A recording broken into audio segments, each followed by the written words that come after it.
The BS Report is a free-flowing conversation that occasionally touches on mature subjects. First of all, This is the BS Report with Bill Simmons. it might be cool, I don't know. And if it's not, I don't care. The BS Report with Bill Simmons. Bill Simmons works for ESPN. He's also named the sports guy, and he writes a comical sports column. He must be a popular dude. The BS Report. It's got a real dirty sound, like a rusty steak knife cutting through a well-aged steak. Now. Here's Bill Simmons.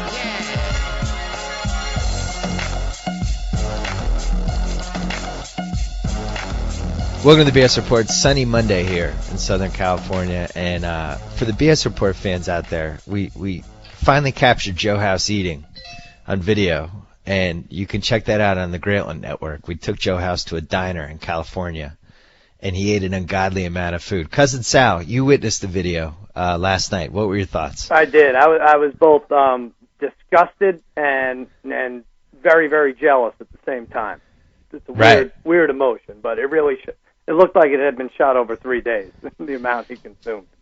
You went head to head with House once in a battle on the first day of March Madness a couple years ago when we just got an ungodly amount of Chick-fil-A. And it was really one of the great competitions I've ever seen. I saw Bird and Dominique in 1988. I mean, I've seen a lot of good head-to-head battles. This was phenomenal. And you really went toe-to-toe. We kind of agreed there was a tie, and then you stopped eating, and then House just kept going. Well, after I left, apparently House kept eating. I don't know. You know, and then we could never set up the rematch. You left. You left, so basically House's point was it was a 12-round fight, and you left after 10 rounds, and then he finished you off in the last 2. You weren't even there. See, I feel like I knocked him out, and then I left the ring, and he kept fighting his trainers or something. I don't know what happened there, but yeah. I'll do it again. Although I'm a little nervous after viewing what I did last night. We might have to go head to head, and we have 2 episodes of House Eats in the can, so it might be the only 2 because he's going to die of heart disease soon. Awesome.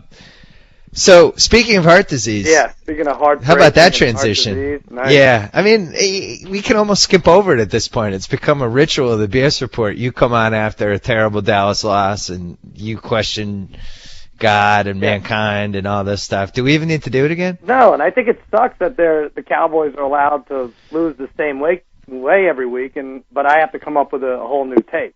I don't think you should have to. I'm not going to ask you. Jason Garrett says the same things in the press conference. We saw some positives, blah blah blah. There are things we could build on, but we just suck. You know, what are you going to do? There's no running game, poor play calling. Romo's out of sync with the receivers. The refs never help us. But I mean, if you're not a fan and if you're just becoming a football fan and want to watch a good game every week, watch the Cowboys. It's going to be entertaining. It's going to come down to probably the final drive. You'll probably get a shot at the end zone, and just don't ever root for them or against them. Well, the good news though is that at least now with the Cowboys, you even know sometimes by the second quarter that the plate has been set for one of those games, and I think you knew when they got near the end zone in the second quarter yesterday and screwed it up. It was like, oh, all right. Yeah. Now I know how this game's going to turn out. There's no mystery. I was like half watching the second half. It was literally zero intensity for me. Just have to watch the end. You just kind of know. It was. Yeah, you want to watch seen it the 12 fight times. at the end of Jersey Shore. You don't have to watch the first 52 minutes. They tease it the whole time, and then just fast forward to 54 minutes. You were in Brooklyn last week. You guys did a bunch of shows. One was canceled, unfortunately, because it was only, I think, like 2 days after the hurricane.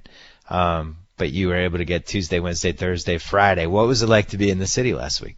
It was great. I mean, it really was. I have to say we benefited, unfortunately and fortunately, from the circumstances. I mean, the crowds we've never seen crowds like that before for our show, and it was almost like they treated us like we were in it with them, like, as if we heard about the hurricane and then flew out and said, all right, we have to do shows here. But, I mean, the enthusiasm was unmatched, and the guests were great. I thought Letterman was terrific on, you saw it, right? I saw all of them, yeah. Yeah. And I don't know what to say. You know, staff got drunk every night.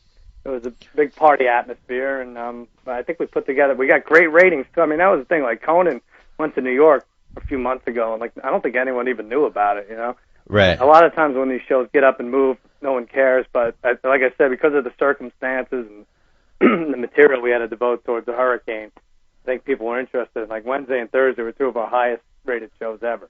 So. You had Stewart and Colbert on Thursday. Yeah. I actually thought Friday's Act 1 might have been the best Act 1 in the history of the show. Really? At least the ones I've seen. The Chris Rock thing was excellent. That was it was great, just right? really, really good. And then there was like 2 other tape pieces too. It was just loaded. It was like 22 minutes long. Yeah. We've been working on these Brooklyn shows since, I think since Jimmy was a baby in Brooklyn. So. I'm glad it worked out. So what was his state of mind like after the Friday show? He was excited. You know, first of all, he has to meet, the problem is after the show, he has to meet, I'm not even kidding, like up to like 100 people each night who claim to be his relative or claim that, like, oh, no, remember, I put a Band-Aid on your knee when you skinned it in camp when you was 5 in Brooklyn. Like, all right, whatever, I guess I'll shake your hand, take a picture. And it all is so time-consuming. But, Jimmy loved getting good ratings. And that Letterman, just getting done with that show and how nice he was and everything, really, I saw it as a passing of the torch a little bit. Maybe I'm too close to it, but to get past that, he was relieved. You got, what was it, 2.4 million viewers? I think so. I think that's what that was. It was like the 8th highest show in the history of the show? Yeah. Or 8th highest rated show. And yet I'm thinking, like, when he and Letterman are there, I'm like, wow, if a bomb hits this place, or even worse, with the hurricane, tosses this venue into the ocean, Leno, all everyone's going to have at 11:30 is Jay Leno. What do we do with that? But that didn't happen, luckily. Jay Leno was rooting for it. Yeah, he was rooting for it. So then you came back this weekend in time to watch a big day of football yesterday. The rookies were the story yesterday. Andrew Luck continues to be incredible. I'm mad that I went against him at home yesterday. I really liked this Dolphins team. It was a great game. It was one of those either teams could win games. Well, first of all, I think the league owes it to the fans and the gamblers and fantasy owners to advise everybody when there's going to be a coach in the building, a very sick coach, making an inspirational speech before and after a game. Like, I don't care if Tannehill is playing or more. Like, the fact that Pagano is going to make a speech afterwards, like, yeah, of course the Colts are going to go and win. I found out about that too late. It was so good, too. It's really one of the best video clips that's been on the internet in a while. I really Facebooked it yesterday. I don't know how to play this Chuck Pagano thing anymore because we're trying to pick these games, and it's like it does seem like he can kind of control what's going to happen by whether he shows up, like what kind of, and that now they're saying he might be on the sidelines potentially for the last week. Yeah. The Colts are 5. They're either 5. They have 5 wins. They're either 5-3 or 5-4. 5-3. Yeah, and we knew there was going to be some sort of goofy team that was going to get into the AFC playoffs and be a 5 seed or a 6 seed. I actually picked the Colts. It was one of the few things that I might have gotten right in my preseason picks, but I think Luck is really good. Yeah. Like if the Patriots were a 3 seed and we had to go against Andrew Luck in round 1, I can't believe I'm saying this, but I would be really nervous. Yeah, I mean, he does all the guy things comes through in the clutch. on 3rd and long. You want him? He's all of a sudden like a top 10 quarterback on 3rd and long, right? And he's got these receivers. Yeah. Yeah. Well, he's got Hilton. Mm-hmm. He's got Donnie Avery, who we all had on the Rams as a fantasy guy for like a week before we cut him. Like we've all been down the road with Donnie Avery. Mm-hmm. He lost his tight end Fleener, so he got some backup tight end. And a bunch of just no-name crappy running backs. And Reggie Wayne. And he threw for over 400 yards against a really good defense. Definitely, yeah. That Avery gets like 17 targets a game, and he's just so poised and composed, and like a lot of these rookies, you can't write any of them off really for any of these games. And we talked about it last week, but I'm still rooting for the Denver in the first round matchup there. Yeah, that would be great, and actually has a real chance of happening now. I mean, we were joking about it a few weeks ago, but now if you look at that AFC landscape, like that really could happen. Denver probably is going to be the 3 seed unless they can climb all the way to 2. Yeah. Denver's schedule's really, I mean, everybody's been talking about really, really easy down the stretch. Like Carolina next week, we'll get to the week 10 lines in a second. Carolina will be a tough game for them, but you were texting me yesterday. We both kind of had a feeling like maybe 4 or 5 times a year during the season there's a game and the betting public is just 100% behind one of the teams. At any time this happens, it's usually a disaster. And in this case, the Denver line moved from, I think, 3.5 to 5.5. And I don't think a single soul on the planet took the Bengals. No. And it's you it's texted one of those me, things, and you were, like you said, the line came out Monday or Sunday night, and everybody liked Denver. And, it's very rare that everybody could like a team Sunday night and the line push the line 2 points, and it still all works out for these backers. But right, so it was 17-3, and it was like, but maybe Denver kind of fought this off, and then weird stuff started happening. Manning throws a couple weird picks. It just had the feeling like, man, this is going to happen again. But then somehow Denver held on. Let me interrupt you right there. Manning, I know they ended up winning the game, Denver, but Manning threw 2 picks. Not only did he throw 2 picks, to Terrence Newman, former Cowboy Terrence Newman, who just refused to play football. He was on the field, but refused to tackle or do anything resembling a defensive back. I mean, if I'm Manning, even though they won and they're 5-3, I get more surgery done. I'm like, I'm sorry. I threw 2 picks to Terrence Newman. Something's still wrong. Go fly me to Greece. I need to be tweaked again. Well, somebody who might need surgery is the guy who actually gave last rites to my fantasy team in our West Coast League yesterday, Eli Manning. Oh, yeah. 5.25 points. Yeah. I've never had a quarterback get 5.25 points. I've been playing fantasy since 1990. Never had a quarterback do that. It's impossible. Sandy sympathy or what, but not many people blaming Eli Manning for losing that game yesterday. I don't know. He was terrible. I feel like if you root for my team, it's a whole different story.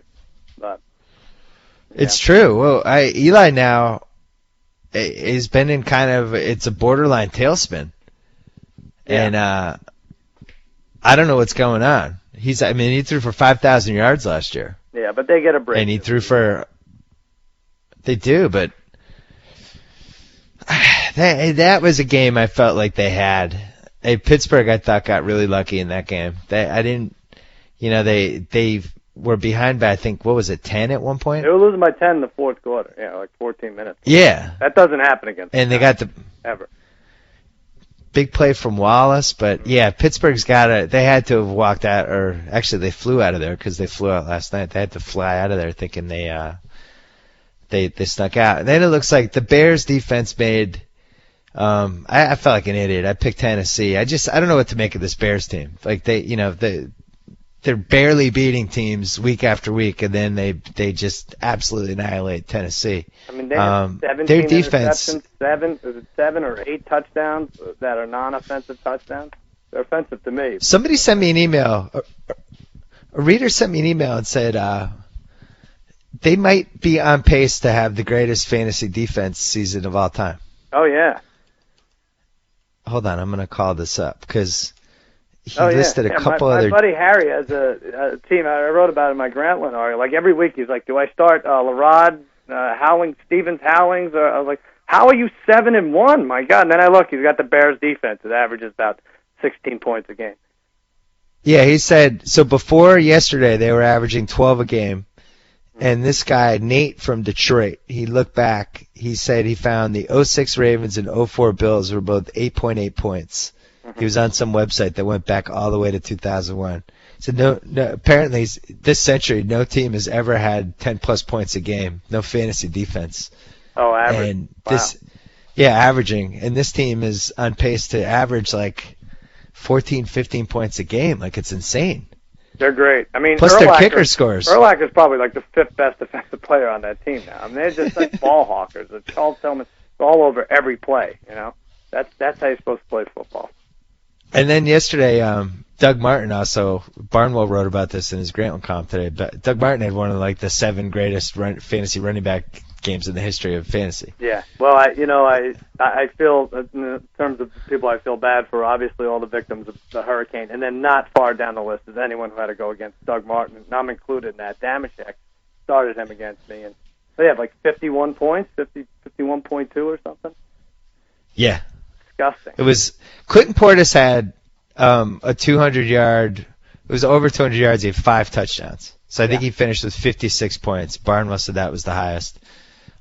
Gale Sayers had that 6-touchdown game. There was no fantasy football back in the late 60s. Mm-hmm. But I think he would have been up there. But yeah, I mean, they're consecutive carries, too. I think he had like 2, maybe 3 out of 4 carries went for like 40-plus yard touchdowns. Yeah, the other thing is, I know he finished with great stats, but if you actually watch that game, it felt like a 400-yard game. Yeah. He was incredible. I mean, he just annihilated them. I had one of my props was that either Adrian Peterson or Marshawn Lynch leads the Sunday rushers in yardage, and one was 7-1 and one was 10-1. And entering the fourth quarter, like Peterson had a 45-yard lead on Doug Martin, and that quickly dissipated. I'm mad. I did the classic. I really liked the Bucks, and then they lost another guard. Mm-hmm. They traded Talib. They had another cornerback suspended. And I just talked myself out of them in that Oakland game. I was like, this will be the week that they fall back and maybe. But their offense, I think, is now a top 5 offense. Yeah, I mean, see if your ex-Flame, Josh Freeman, Joshy Washy Twinkle Toes would take you back, because now he's got like I don't know, it's like he got breast enhancement. He's really this running back. He lost weight is what happened. Yeah. He lost like 25 pounds. Now, listen, Russell Wilson and I are very happy. Russell is undefeated at home, and he has 9 touchdowns and 0 interceptions at home. Well, it's funny. I saw that, but then you called me this week, and I don't even feel like you're watching football anymore with all this NBA stuff. What do you mean? I got excited for you with the Russell Wilson, and I get this call. Let me. I'm not sure you're paying attention to the game, so hold on. I'll play this for you. Cousin Sal, Simmons here. I heard through the grapevine that my boyfriend Russell Hustle and Bustle Man Russell Wilson was lighting up the Vikings defense. I wish I could watch, but I'm busy preparing my voice for next week's ESPN NBA halftime show. Do, re, mi, fa, so, re, Allen, go. I'll tell you, if I wasn't totally dedicated to basketball, Magic Johnson, Mike Wilbon, and Jalen Rose, I might be somewhat interested in this game your people call football. So glad Stan Van Gundy isn't doing the show. I'd get confused, not sure if I was in the presence of a legendary NBA coach or the manager of a 2 Big Greek restaurant. Who ordered the Bismarck Bayumbo with the side order of Zaza Pachulia? That's my impression of Stan Van Gundy as a Greek restaurant owner / NBA analyst. What do you think? Anyway, you go back to watching your barbaric demonstration of behemoths ramming their helmets into opponents' helmets, and I'll continue to show off my fancy new suits that I bought at Sully's House of Cumberbuns. Basketball guy. Over and out. Con. There you go. Thanks for the countdown plug in that one. You Appreciate like that? Yeah. I have to see it. I'm sorry I was away, but I heard That's all right. I heard really good things. I'll tell you the one amazing thing about television. Yeah. When you do that thing, you have makeup on for like 8 hours. Oh yeah. It seems like a good idea until about hour 3. Yeah. And then your eyes start to hurt, and you feel like a man who's wearing makeup for a long period of time. Like you're there Christmas Day, right? All day. 15 hours. 15 hours. You're gonna go home, forget about the makeup. Your pillow the next day is you're gonna look like Snooki slept over. It's gonna be bad. And they keep pouring it on because like 2 hours pass, and then they decide that the makeup has faded a little bit, and they come in and they put more makeup on you. You just keep caking it on. Yeah. It's a weird day. You got home at 11 o'clock. The night was over. Wow. It's like, all right. You're big time. Do you it was feel fun, like though. you feel like football? Is it by the wayside now, or is it hard to like? Oh, hell no. No. Hell no. I watched every minute of every game that was possible yesterday. All right. And I ignored the Knicks. The only thing I did watch a lot of the Hawks Thunder. Yeah. I like that Hawks team. Anyway, let's do week 10 lines. Let me just say we have some nice basketball plays, none of which are going to affect your ability to vote for anything. We carefully played it that way. We only did over-unders. Right, exactly. This year. But, yeah, we have the Rockets, we have the Hawks. Yep. All right, here we go. It's going to be a very interesting NBA season. The one thing I will say, the Eastern Conference, it really does seem like Miami could clinch the number 1 seed in the East by like March 1st. Really, and that's still plus 175 to win the whole thing for them. Their over under for wins was like 62 or something. They might be able to just rest everybody the last 4 weeks. Wow. Not sure what to expect there. Anyway, yeah, let's get to Week 10. Back to football. All right, here we go. Week 10. I think I'm winning in our picks contest. I don't know. I have it here somewhere. 5-3-1. I think I am. Caught you by surprise. Yeah, but this is, historically, this is when I come on. Weeks 10, 11, and 12 are my weeks. I was hoping you were devoted to basketball completely. All right, the bye weeks: Arizona, Green Bay, Washington, and Cleveland. They all need a bye for one reason or another. All right, Thursday night, India, Jackson. Hold on. We're not going to talk about the Browns, so I just want to say something quick. Yeah. The Browns and the Ravens are dead even from a talent standpoint. That game was dead even. Yeah. And the Browns coaches are terrible, and the Ravens coaches are good, and that's why the Browns lost the game. Well, they have bad coaching. We were texting each other, and they were about in the same spot, Cleveland and Cincinnati. And by the way, those teams are 1-5, I think, since we bet them both to win the AFC North. I don't know what we were thinking. We were very excited about it, and I think Pittsburgh and Baltimore 5-1 since then. Yeah. So, but we were wondering who was going to turn the ball over first, Dalton or Whedon, and Dalton. It was Dalton. Underdog comes through in the fourth. It was Dalton. Yeah, the Browns had. It was really interesting. They score the go-ahead touchdown. Mm-hmm. It gets called back on some penalties. So now it's like 3rd and 11 from the 28. And they run like one of the worst draw plays that's ever been run in the history of football. Yeah. And you knew it was coming too. You're sitting like, oh God, they're going to draw and go for the field goal, aren't they? And they do it. Ravens come down, they score. Browns now have the ball with 4 minutes left. It's 4th and 2 from their own 30 with 4 minutes left. They have all their timeouts left, and the coach goes for it. Mm-hmm. I tweeted this when it happened, but like in the span of 15 minutes, they go from super duper ridiculously conservative 3rd and 11 draw play that was never going to work, and then they swing the other way with the even more ridiculous 4th and 2 going for it from their own 30 with Brandon Whedon. Mm-hmm. What are you doing? Shermer, he hears the booze and he remembers that his job is in jeopardy and he freaks out, abandons anything he believes in. But the worst thing you can do as a football coach is not be consistent. You can't. It's not. It's not blackjack at 3 a.m. I think the worst you could do is have red hair and stand on the Cowboy sideline. But yeah, to not be consistent is right up there too. Yeah. It's not blackjack at 3 a.m. You can't just say, I haven't hit on 16 this time. Like, you have an audience full of people watching on television, 60,000 people in the stadium. Mm-hmm. And if you do two things that have no correlation with each other, people are going to notice. I'm with you. That's a good analogy. Thank you. All right. Thursday night, Indy at Jacksonville. Had some trouble with this one. I'm going to say Colts by 2.5. Okay, you get it. I said 2, and it's 3.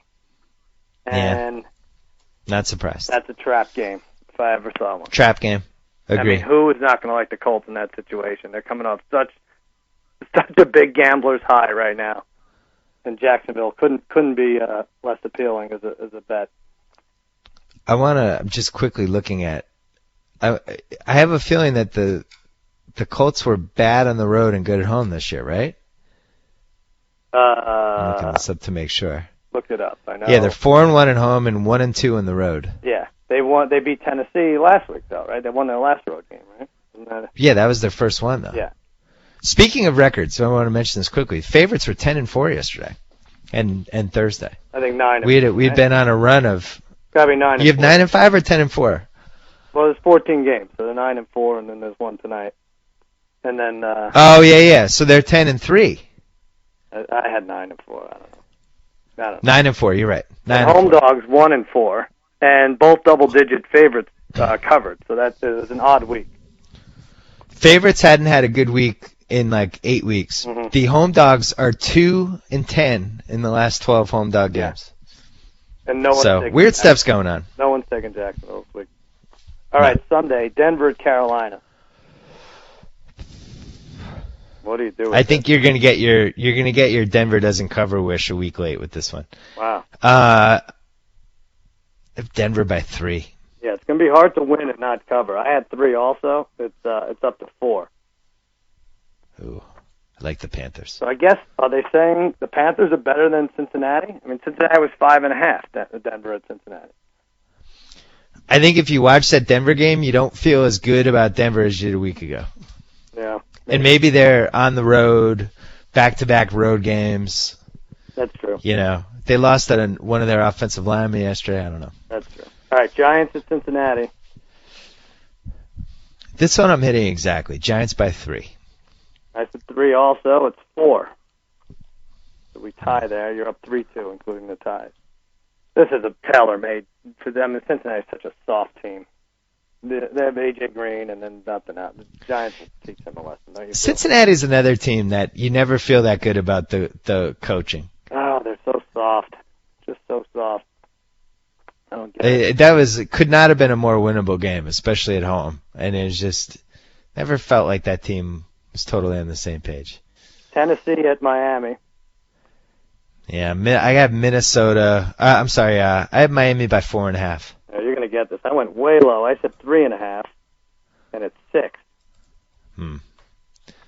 Tennessee is. I know, like you have to take them in pools or something, but I would stay away. They are the stay-away team of the century. I mean, they beat Pittsburgh, they beat Detroit. Yeah. They get killed in every other game. They're like the girl who goes to the rival high school and bangs guys without a condom. You just stay away. Stay far away. What does from that Tennessee. even mean? I don't know. Just you got to stay away from them. It's bad news. Who knew that Chris Johnson had 141 yards yesterday? What? So bad. He did. It's a bizarre team. This is why I know you don't believe me, but this is my last fantasy football year. No, it is. I've just had it. I don't enjoy it. I want it to be your last year thing. It's your last year. No, this is my last year. You think I'm kidding? You're not supposed Have to fun enjoy at the it. draft next year. No one enjoys it. Come on. It's not fun. What is fun about fantasy football? I don't know. When was the last time you said, man, I really enjoyed owning a fantasy football team today? Yeah, it's true. Those last 10 hours were so much fun. Obsessively looking at the live scoring and then getting mad because X happened. But that's just the day of. But during the week, you get insulting trade offers all week. You get 3-for-1 offers, where people don't realize you have to then cut. Nobody ever. When was the last time the trades even happened in our league? I know, it hasn't. I'm done with fantasy. All right. Tired of it. Detroit Tired of at just feeling Minnesota. bad about myself. I have Minnesota by 3 at home over Detroit. All right, this is a weird one. Minnesota started off at -1. They're now +2. I had Minnesota 1.5, so I get this. Detroit is giving 2 points to Minnesota on the road. The Detroit Lions are favored by 2 in Minnesota. Yes. Boy, that doesn't make sense. 4-4, Minnesota 5-4. Makes no sense. I'm going to look at Minnesota. Hold on. So Minnesota's 4-1 at home. Yeah. They've lost 2 games in a row, but those 2 games were to Tampa Bay, who kind of did the offensive juggernaut thing. They didn't see that one coming. And then At Seattle, or no one. at Seattle, top 5 toughest place to play. Yeah, sure. No. And I like the Peterson's the Vikings. best player on that. I mean, I don't know what. I'm so impressed with him and his doctor. Whoever fixed him, I'm getting all my physical ailments treated by that guy. My brakes go out of my car. I have computer problems. This guy's a genius, whatever he did. I will say that it seems like Detroit finally might have a running back. Yeah. Who's above average. Which, They have LaShore, and then they have Bell that finishes off the game. Yeah. It's odd. Yeah, it wasn't fun having Stafford as a quarterback yesterday in fantasy. Well, I tweeted this, but Calvin Johnson kept his streak alive of getting tackled at the 1. Yeah. I hate fantasy football. How is Stafford? Is that true? That I read this. It's going to be week 10, and Stafford hasn't had a touchdown pass to Johnson. His one catch was from. Is that true? From Hill, yeah. Oh God, what a Dropped nightmare! a bunch. Oakland at Baltimore. I want us to torture prisoners or terrorists who have information by having me go in and tell them about my fantasy team for hours on end. Just complain about each guy individually, and eventually they'll break and give us the information they need. That's good. What was the next one? Oakland at Baltimore. Oakland. Or we could torture them by watching the Raiders play defense. This Ravens team, how they have 6 wins has got to be the biggest mystery of the football season. Has anybody watched a Ravens game and felt good about them after as a Super Bowl contender? Well, you're going to like this number, I think. Ravens, let's look at the AFC North. 6-2. Ravens are 6-2. Steelers 5-3. Steelers 10-1 to win the Super Bowl. Ravens, what do you think? I would say they have to be at least 20-1. 25-1. Yeah. With a game advantage in the North. Not surprised. I have the Ravens by 6.5, even though probably too low, but I don't care. Little low. I said 7, and it's 7.5. Yeah. That's too high. I think both those teams Taking the Raiders. lousy. Yeah. All right, Buffalo at New England. I hit this one exactly. It's the only one. I'm going to hit it exactly, too. 10.5. Oh! 11 is the number. Oh! So close. Now, what happens here? This is the game that, you turned your season around the first time these two played. And then it turned around again the next week, I think. They lost to... Who'd you guys lose to? Forget. Arizona, listen, or was that the week? I have no idea what to make of this Patriots team anymore. Yeah. You're asking the wrong guy. All right. I was excited that we got this Talib from Tampa, who's now immediately our best cornerback. He served a suspension for Adderall. Mm-hmm. How does Adderall help you if you're a football player? I don't know. It helps you get traded to the Patriots. Isn't that what they give little kids who can't pay attention in class? Is that what it is? I don't know. You give them on the plane when they have to go to... No, that's Benadryl. I don't know. I thought Adderall's what you have when you get a... Yeah, it's for ADD? It's for hyper... Yeah, ADD. Yeah. Well, that'll be fun to watch then. All right, so we got that one. All right, San Diego at Tampa Bay. This feels like, and you see it every week, the one team that everybody's a little too excited about. Well, it's either Tampa Bay or the Colts, right, this week? Well, it's definitely the Colts. At least their Thursday night short week, like there's right. Red flags. Mm-hmm. This one, everybody's fired. Everybody just loves the Bucks. West going east, yeah. Yeah, the line will be too high. I'm gonna say Bucks by 6. Oh wow. Yeah.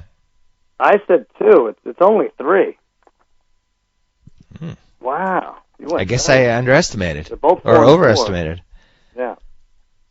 Would you take the Chargers in that game in a million years? I would take them if you gave me 6, I think.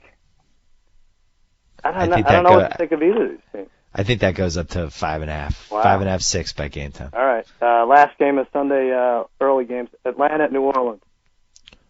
Oh. Well, right now it's Falcons by 3.5, but that could change if the Saints do better tonight. But I'm gonna say Falcons by 3.5. Yeah, you went a little high there. I went 3. It's 2.5. God, they just will not respect the Falcons. No. But I mean, would you be surprised if the Saints won by 2 touchdowns? This is not an undefeated. I actually would. I think their defense is one of the all-time atrocities. Yeah. It is pretty bad. No, I know. It would be 56-42. But if Roddy White and Julio Jones can't combine for 350 yards at this game, then it's a mistake has happened. Let me just, I don't know. You don't really have this problem because you root for the Patriots. But when your team constantly settles for 3 when they should get 7, yeah. One thing to look at is the other team. The Falcons have 5 big playmakers, and you know they're going to come through at one point. I don't know if I'm even counting Michael Turner, who really broke our back yesterday. The fourth quarter, but yeah, that's what should be considered when you're deciding to go for 3 or 7. I'm ranting. I'm sorry. All right, so I think when you're playing in Atlanta against a team that has the weapons that they have, I think you have to be aggressive the whole game. It's sad that after like 7 years we still don't have a play for 3rd and 1. Well, at least Jerry Jones has stayed out of the limelight. Yeah, that's good. Yeah. They just say the same thing over and over. Jerry, we do another NBC interview with Bob Costas, or do you want us to rerun the same one from last year? No, let's do a new one. What was that? And we're going to ask you all the same questions. Anyone thinks that the Cowboys are getting Sean Payton out of their mind. Jerry Jones, that would be the ultimate in admitting that Jerry Jones was wrong. He's not allowed to do that. Why would Sean Payton want to work for Jerry Jones? No, he wouldn't. Only to prove him right or wrong.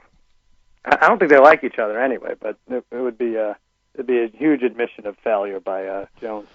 I think, in my opinion, the best job, and I say this all the time, would be San Diego. Really? Yeah, you're following Norv, so that's like following like the loser boyfriend who couldn't get a job for 5 years. Yeah. So just by being employed, you're a huge step up.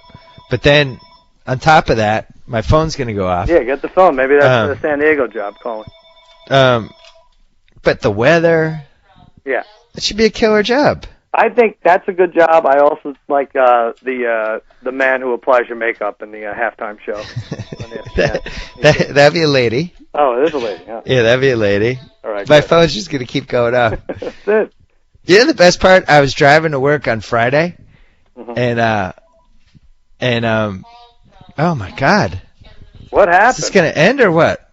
For the Cleveland job now. You and Lombardi. Yeah, there's some Lombardi legs.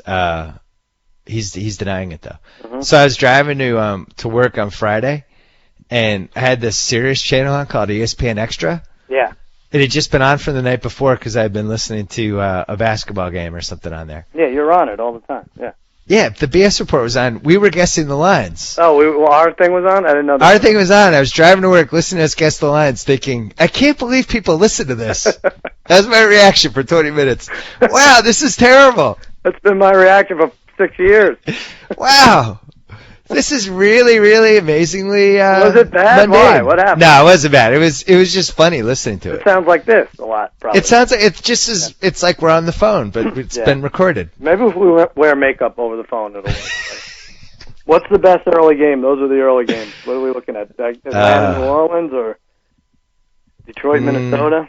I like Bucks. Bucks Chargers is interesting because That could be fun. Chargers are done if they lose. The Bucks are trying to make a statement. I would say the most intriguing team in terms of shining a spotlight on the team would be Giants Bengals, and see if the Giants, like, if their season is actually going south or not. Lions Vikings is a good game. Yeah. I like that game. I would watch that. The Vikings could go away if they lose that, right? I think they have like Detroit, Chicago, and Green Bay. I'm not sure where the games are except for this one. Those are their next three. So their quarterback's not ready yet. no. Out of all like the first, second year quarterbacks, I feel like the least confident with him. Oh, really? Yeah. I do. Well, other than Gabbert, I'm not counting Gabbert. Well, I feel like the Vikings have a minor league version of the Bears defense, and they still seem to have the best running back in the game in Adrian Peterson. So Ponder doesn't have to do as much as these Brandon Whedon guys. The one thing with the Vikes yesterday was they finally got a bad break with special teams. Harvin fumbled. It was a big momentum turn in the game, and that was like always a big thing for them this season was their special teams. Now, the Lions, if I remember correctly, have one of the worst special teams not only in the league but in the last like 10 years. So yeah, they give up big plays. I like the Vikes in that game. All right. All right, late afternoon now. There's only three. I know you don't like this. Only three late afternoon. Jets at Seattle. I had the Seahawks by 3.5. Are you going to get this? I went low. I said 3. It's 6.5. This is the 6.5. You're looking. Whoa, that's pretty high. Well, all kidding aside, that was Russell Muscle Wilson's best game. I thought he's good at home. It looked like nothing bothered him on third down. You know, I think from behind versus a tough defense. I still think that they can get into the playoffs.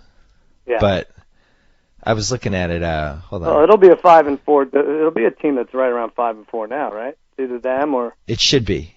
Detroit's yeah, hold on. 4-4. Minnesota's 5-4.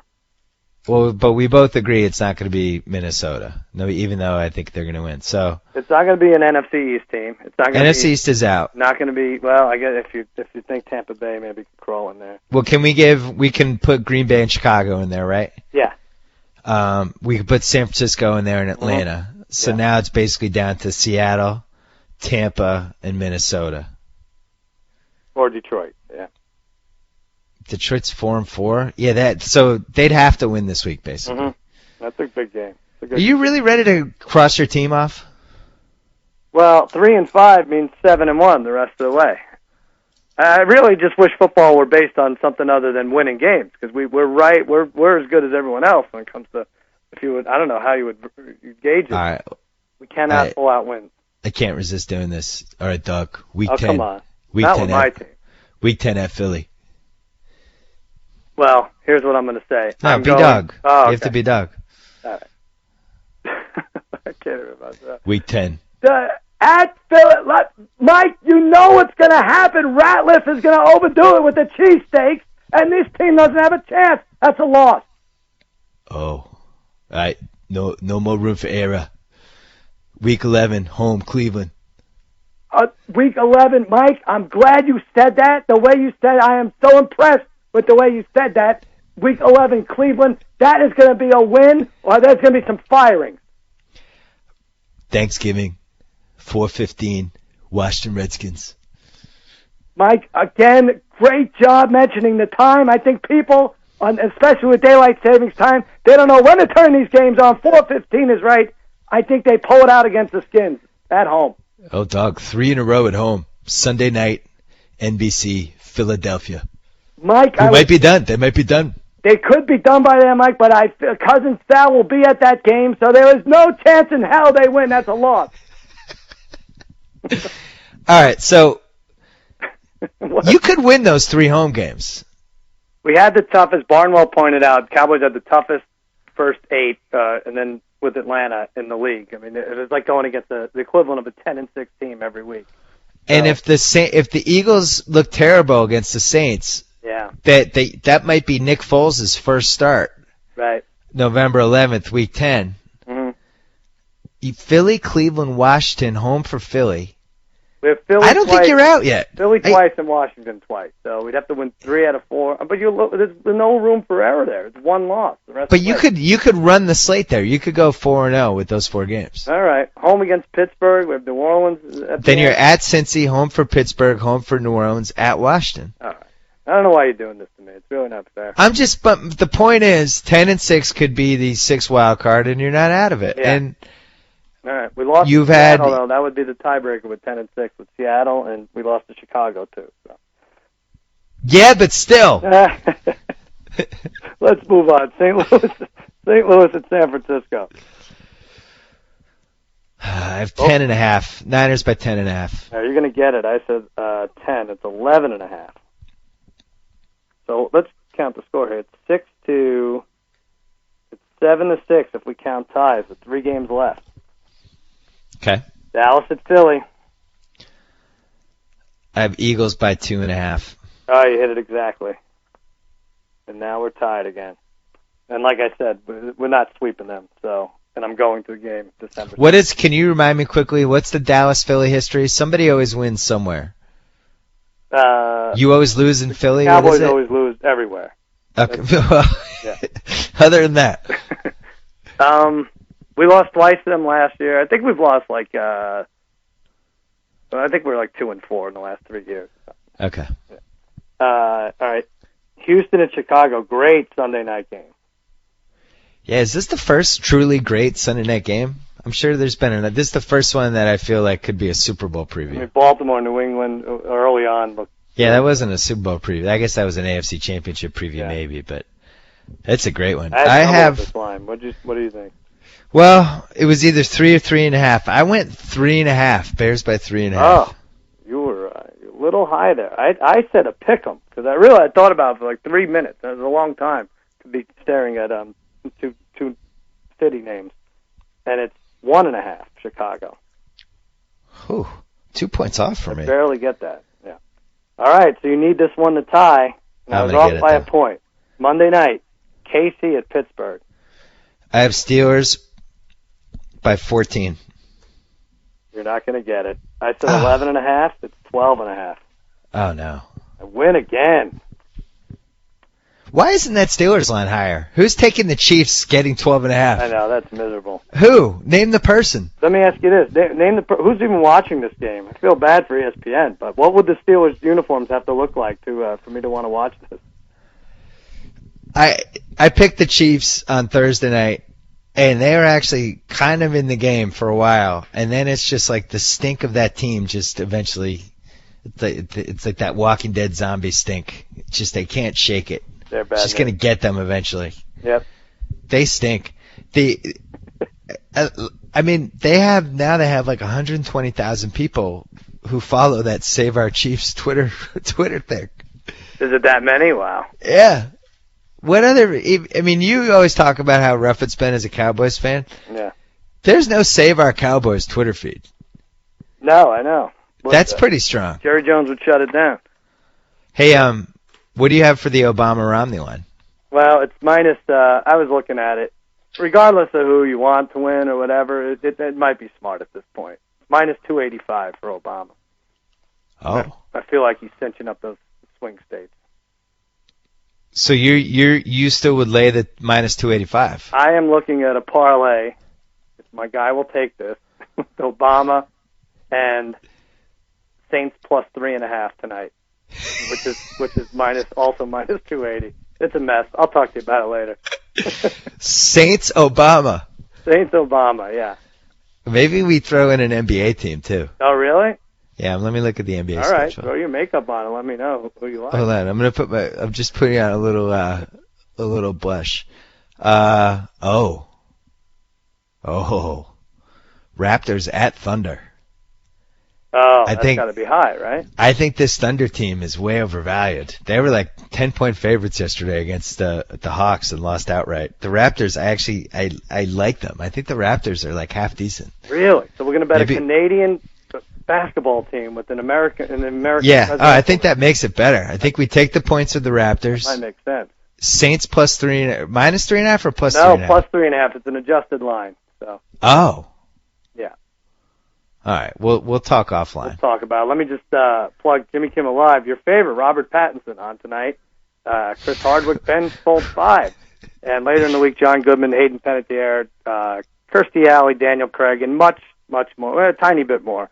And my Grantland, you can read Grantland every week, my prop blog. I like Vic over 1.5 touchdown passes, and I like him to get demoted if that prop doesn't come in. All right. That's a lot to digest, Cousin Sal. There you go. Hey, good to have you back. Good to have you back in the West Coast. Good job, buddy. Talk to you soon. I'll see you. Bye. Happy birthday, Barry, to you. It's the Subway surprise birthday party. And to celebrate, Subway is baking up a fresh new cookie with real cranberries, blueberries, and sweet white chips. It's the new birthday berry cookie. Try it today and all September long. Subway. Eat fresh. All right, before we go, we just wanted to call House, who's just basking in the acclaim after his Academy Award-winning performance in the new documentary short, House Eats, which made its debut on the Grantland channel. Joe House? House. Yeah. What's been the reception from America? It's been a little mixed so far, I have to confess. I'm not sure that a whole lot of people have seen it yet. Oh. Well, we haven't even written about it on Grantland yet. Okay. What as you watched it, how did you feel about your own performance? What would you have changed? I might have come a little hungrier. I feel like I wasn't hungry enough. I was hungry, but not hungry enough, baby. You weren't hungry enough. You had like 3 different sandwiches. You had chili. You had a milkshake. You had a cobbler. The chili cheese fries was probably a mistake. A mistake that you shouldn't have gotten it, or what do you think? It filled you with the wrong stuff? Yeah, it wasn't with an eye on the prize of trying the most things possible. It kind of got in the way of the performance. It was like getting bread. So as we go forward with House Eats, you feel like we need to have a little more variety. You want to put more things into your stomach. I definitely want variety. Like the one that's upcoming, you guys did a great preview, the Yang Chow. That was a lot of variety, and one thing that I was happy about, that was very smart of us, no rice. No rice in any of those dishes. Well, that's been a staple of your eating prowess, avoiding stuff like rice, bread. The fillers. The filler stuff that doesn't really take you anywhere. Stay away from the fillers. That was the way that's my only regret about the chili cheese fries. So, got an intriguing offer from someone who thinks that we should do a sushi as the third one. I absolutely love sushi. I'm all in for this. I don't need to know anything else. All you need to say to me is the word sushi in. Lock it down, brother. So, I've actually seen you eat sushi before, and I've never gotten the feeling from you ever during a sushi dinner that it was quite enough sushi for you. I've never seen your face where you said after sushi, like, man, I really overdid it with the sushi. I think when I saw you last, we went out and had sushi. We came back and I had a huge bowl of pumpkin ice cream. That's true. Sushi is just, you can do that for a long. I love sushi. I'm in. I'm all in for that. So we really have to carefully select and figure out the sushi place, and exactly. Maybe we get one of those chefs who just keeps bringing them out. We could do an omakase. Yeah, somebody who they keep bringing it out, and we just don't know when it's going to end. Well, I a went to little a private great place room. like that. I went to a great place like that in New York, so we can discuss this further offline. All right, so sushi. So we have the next one is Chinese. We went to Yang Chow, the greatest Chinese food restaurant in all of America. I've been guarding that name like Fight Club, but I'm not going to do it anymore. I want America to enjoy Yang Chow. Yeah, you outed Yang Chow. I did. I outed it. I'm fine with it though. But that sushi will be the next one, and then we'll start planning. But I was very pleased with your performance in episode good. 1. Thank you. Yeah. I thought it was a nice glimpse of what it's like to actually eat with you when you're hungry. That was nice. Thank you. I hope you liked my performance better than you liked the Boston Celtics performance against the Washington Special Basketball Team. I got the W though. Yeah, I mean, that was, The just quickly, the James Harden thing. Can you remember a trade taking this many incarnations in a week? Like now it's like if I'm an Oklahoma City fan, I really feel like my team might have irrevocably screwed up the next 10 years of my franchise. Well, we're only 3 games in, so it's tough to be drawing big pronouncements out of it, but it's crazy that, you have an immediate kind of gut reaction about these are those possible implications, and then all of them come true. In a resounding way. 10 times over. Yeah, exactly. They're emphatically true. I was thinking about it last night. So Oklahoma City took care of their first best player, who we thought was their second best player, and their fourth best player, and they traded their third best player. But then, as it turns out, the third best player might have been their second best player. Exactly. We just didn't realize that, and they traded their second best player for. And I meant to say this to Magic on Friday, and for some reason it just never got there. But like, it really was the equivalent of like if after the 1984 Finals, the Lakers had traded James Worthy to Detroit for Kelly Tripucka, Terry Teagle, and a lottery pick. Well, you need to raise this with him because the mid-'80s Lakers are the perfect analogy for this. I think that's exactly the right way to go with it. I'm interested in hearing his point of view. You're totally right about that. I agree. And I would like to hear what Magic has to say about it. Oh, Magic said he would have killed everybody if they traded James Worthy. Of course. That's the only logical response. He would not have enjoyed the James Worthy trade. But, that's the reality is like, and I wrote this before the season, like the Celtics weren't ever put in the position where they had to think about trading Sam Jones. The Lakers were never really put in the position where, Magic said they almost traded James Worthy after the '86 Finals when they didn't make it. Yeah. And that's something that's been out there, but he said it was Worthy and something else for Roy Tarpley and Mark Aguirre. And they ended up and didn't happen. And then like a couple months later, Roy Tarpley drug rehab and career fell apart. So they dodged like the all-time bullet. It was that point in Tarpley's career. I got it. And we have a huge oral history coming on Wednesday about the '86 Rockets. And wow, can't wait for that. Within that, we talk about how Jerry West talks about how the team almost totally overreacted to losing that series and decided they need to get bigger, and that's why they almost did the Roy Tarpley. So sometimes the best trades are the ones you don't make, and I do. It's the one that doesn't happen. That's right. The part that you and I felt the same way, the fact that they didn't just play it out and just have Harden just figure out what to do next summer. Go for the title right now. Yeah. Then figure it out later. And it really seems like part of it for Presti was that he felt like he was getting the best possible deal he could have gotten right now. Yep. That clearly has to be the motivation. It looks like, and we'll never know whether or not that's true, but that was every piece of analysis I've seen suggests that was the deal. That seems like the first part. The second part was that it did seem like he was a little worried about the effect not playing for an extension would have on Harden. I don't know. No, but I mean that's been the intimation. Like, we didn't want this hanging over our team, all this. Well, now you have something different hanging over your team. Now you have Russell Westbrook, who was already probably the most picked apart player in the league, right? Yeah. Now he's got a whole bigger spotlight on him, and every time he stinks in a game, or every time he can't run the offense or whatever, now you don't have that James Harden security blanket. I would say that's a much bigger during the season issue than having the Harden contract extension hanging over your head. Well, it's going to be pretty exciting to watch. I mean, we have 79 games to watch it all play out now.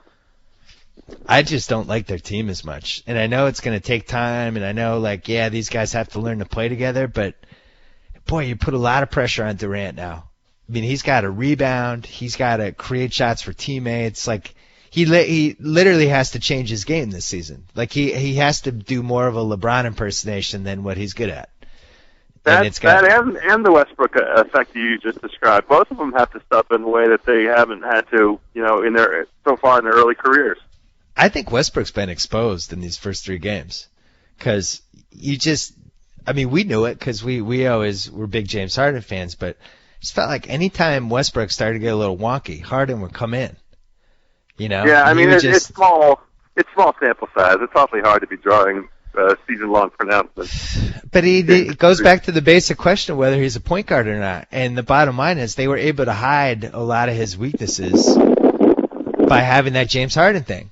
And James Harden could just come in and run the offense, and he solved a lot of issues for them. That now that there's nobody to solve them unless Durant kind of changes how he plays. I really don't like. I just have a bad feeling. I think watching that team, I just don't see who makes guys better out of the 5 guys they're going to play, right?